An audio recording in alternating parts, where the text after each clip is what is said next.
যুদ্ধের আগুনে থমকে গেছে বিশ্বের অন্যতম গুরুত্বপূর্ণ বাণিজ্য পথ হরমুজ প্রণালী। যুক্তরাষ্ট্র ও ইসরায়েলের সঙ্গে সংঘাত শুরুর পর থেকেই এই প্রণালী কার্যত বন্ধ। অবরোধ জারি করে এর নিয়ন্ত্রণ নিয়েছে ইরান। ফলে জাহাজ চলাচল বন্ধ হয়ে বিশ্ব জ্বালানি বাজারে নেমে এসেছে অস্থিরতা। বিশ্বের বিভিন্ন দেশে ইতিমধ্যে ইরানকে অবরোধ তুলে নেওয়ার আহ্বান জানিয়েছে, কিন্তু প্রশ্ন হলো ইরান কি চাইলেই তা করতে পারবে? বিশ্লেষকদের মতে পরিস্থিতি এতটা সহজ নয়। সবচেয়ে বড় বাধা প্রণালী জুড়ে ছড়িয়ে থাকা নৌ মাইন। সংঘাত শুরুর পর অবরোধের অংশ হিসেবে ইসলামী রেভলিউশনারি গার্ড কর্পস অর্থাৎ আইআরজিসি এই মাইন পেতে রেখেছিল।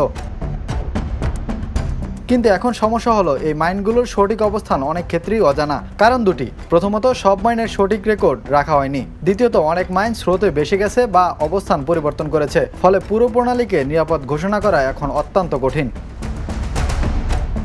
এদিকে আমেরিকার দাবি, মাইন অপসারণে ইতিমধ্যে কাজ শুরু করেছে পেন্টাগন।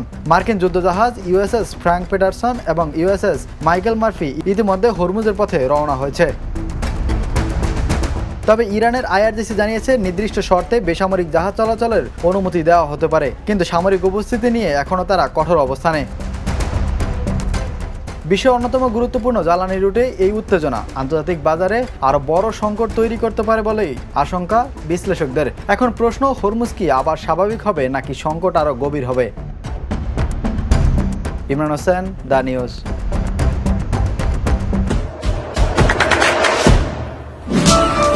দেশে দেশে সবার সাথে দ্য নিউজ।